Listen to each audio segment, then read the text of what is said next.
Cinema ലോകത്ത് ഇപ്പോൾ പ്രണയവും പ്രണയവിവാഹവും വിവാഹമോചനവും ഒന്നും ആരാധകരെ ഞെട്ടിക്കാറില്ല. സർവ്വസാധാരണമായി ഇത് മാറിയിരിക്കുന്നു. എന്നാൽ നടി ലെനയുടെ വിവാഹം കഴിഞ്ഞതും വിവാഹമോചനം നേടിയതുമൊന്നും അധികം ആർക്കും അറിയില്ലായിരുന്നു. അതും ഒരു പ്രണയ വിവാഹമായിരുന്നു. തന്റെ പ്രണയത്തെക്കുറിച്ചും സിനിമാ രംഗത്തേക്ക് വന്നതിനെക്കുറിച്ചും മനസ്സ് തുറക്കുകയാണ് താരം ഇപ്പോൾ. ജമേൽ ഷോയിലൂടെയാണ് രസകരമായ ഓരോ കാര്യങ്ങളും ലെന ഓർത്തെടുത്തത്. പഠിച്ചുകൊണ്ടിരിക്കുമ്പോഴാണ് സ്കൂളിൽ നിന്ന് ജയരാജ് സാർ എന്നെ സെലക്ട് ചെയ്ത് സ്നേഹം എന്ന സിനിമയിൽ അഭിനയിപ്പിക്കുന്നത്. ഞാൻ മനഃപൂർവ്വം സിനിമയിലേക്ക് വന്നതല്ല, യാദൃശ്ചികമായി വന്നതാണ്. ജയരാജ് സാറിന്റെ പടത്തിലൂടെ വന്നതുകൊണ്ട് ഒരുപാട് നല്ല സംവിധായകർ എന്നെ വിളിച്ചു. ജയരാജ് സാറിന്റെ തന്നെ കരുണം, ശാന്തം എന്നീ സിനിമകൾ ചെയ്തു. പിന്നീട് MD സാറിന്റെ ചെറുപുഞ്ചിരി എന്ന ചിത്രം, സത്യനന്ദിക്കാട് സാർ കൊച്ചു കൊച്ചു സന്ദർശനങ്ങളിലേക്ക് വിളിച്ചു. സിബി സാർ ദേവദൂതനിലേക്ക് വിളിച്ചു. ലാൽ സാർ രണ്ടാം ഭാവത്തിൽ വിളിച്ച് സുരേഷ് ഏട്ടന്റെ നായികയായി കാസ്റ്റ് ചെയ്തു. പക്ഷേ ആ സമയത്തൊക്കെ എൻ്റെ മനസ്സിൽ വല്ലാത്തൊരു സംഘർഷം നടക്കുന്നുണ്ടായിരുന്നു. ആഗ്രഹിച്ച സിനിമയിൽ വന്ന ആളല്ല ഞാൻ. അയ്യോ, സിനിമയിലേക്ക് എടുത്തല്ലോ, ഇനിയിപ്പോൾ എന്തു ചെയ്യും, എൻ്റെ പ്രൈവസി പോകുമോ എന്നൊക്കെയുള്ള ചിന്തയായിരുന്നു.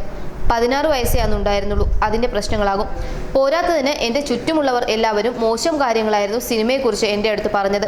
ആ ഒരു മൈൻഡ് സെറ്റ് കാരണം ഞാൻ സിനിമയുമായി സെറ്റിലായിരുന്നില്ല. ഇത്രയും നല്ല സംവിധായകർക്കൊപ്പം പ്രവർത്തിച്ചിട്ടും എനിക്കതിൻ്റെ വില മനസ്സിലായില്ല. എൻ്റെ വിചാരം പഠിച്ചാലേ നമുക്ക് എന്തെങ്കിലും ആകാൻ പറ്റൂ എന്നായിരുന്നു. അത്യാവശ്യം നല്ല പഠിപ്പിച്ചായിരുന്നു ഞാൻ. അങ്ങനെ ഞാൻ ഡിഗ്രിക്ക് സൈക്കോളജിക്ക് ചേർന്നു. അതെനിക്ക് ഒരുപാട് ഇഷ്ടമായി. അത് പഠിച്ചതോടെ ഞാനെന്തോ നേടിയ പോലെയായിരുന്നു.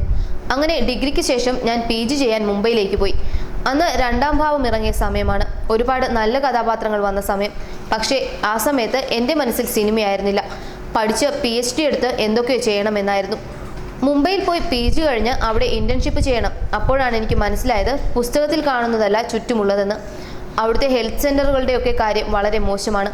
ഭയങ്കര ഡിപ്രസിംഗ് ആയി തോന്നി തുടങ്ങി. അപ്പോഴാണ് എനിക്ക് ഞാനൊരു കലാകാരിയാണെന്ന് മനസ്സിലായത്.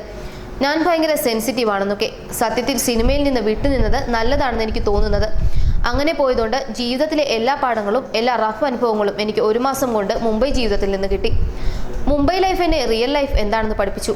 ഞാൻ ഇൻഡിപെൻഡൻ്റായി. അതുവരെ സിനിമ ചെയ്തതിൽ നിന്നും ലഭിച്ച കാശ് കൊണ്ടാണ് ഞാൻ പഠിച്ചതും അവിടെ താമസിച്ചതുമൊക്കെ. 2003-ൽ മുംബൈ JJ ഹോസ്പിറ്റലിൽ ജോലി ചെയ്തുകൊണ്ടിരുന്നപ്പോൾ ഭയങ്കര നിരാശയായിരുന്നു. ആ സമയത്താണ് സിനിമ വേണ്ടെന്ന് വെച്ചത് അബദ്ധമായോ എന്ന് എനിക്ക് തോന്നിയത്. ഒരിക്കൽ ഒരു രോഗി റൂമിലേക്ക് വരുന്ന സമയത്താണ് എനിക്കൊരു കോൾ വരുന്നത്. കൂട്ടു സിനിമയിൽ അരവിന്ദന്റെ നായികയായി അഭിനയിക്കാമോ എന്ന് ചോദിച്ചുകൊണ്ടായിരുന്നു കോൾ. എടുത്ത വഴിക്ക് ഞാനിതാ വരുന്നു എന്ന് പറഞ്ഞിങ്ങി പോരുകയായിരുന്നു.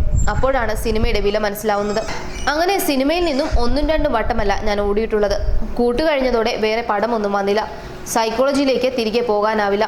അച്ഛൻ്റെയും അമ്മയുടെയും അടുത്ത് വെറുതെ ഒന്നും ചെയ്യാതെ ഇരിക്കാനും മടി. എനിക്ക് കുട്ടിക്കാലം മുതലുള്ള സുഹൃത്താണ് അഭിലാഷ്. അവൻ ആ സമയത്ത് ബാംഗ്ലൂർ ജോലിയുണ്ട്. കോൾ സെൻ്ററിലാണ്. ചെറിയ പ്രായമാണ്, നല്ല ശമ്പളമാണ്. അപ്പോൾ ഞങ്ങൾ തീരുമാനിക്കുകയാണ് എന്നാൽ കല്യാണം കഴിച്ചാലോ എന്ന്.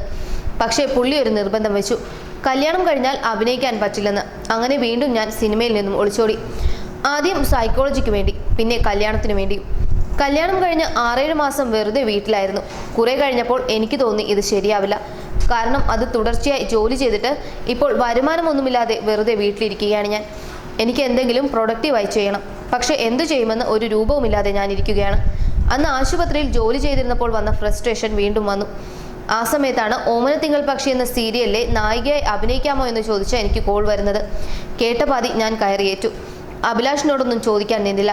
അപ്പോഴേക്കും ആൾക്ക് പക്വത വന്നിരുന്നു. എൻ്റെ അവസ്ഥ മനസ്സിലായിരുന്നു. ആ സീരിയൽ ഹിറ്റായി. അങ്ങനെയാണ് ഞാൻ സജീവമായി അഭിനയത്തിലേക്ക് വരുന്നത്. ഇനി ഞാൻ മരണം വരെ പോകില്ലെന്നും ലെന പറയുന്നു. ന്യൂസ് ഡെസ്ക് മലയാളി വാർത്ത.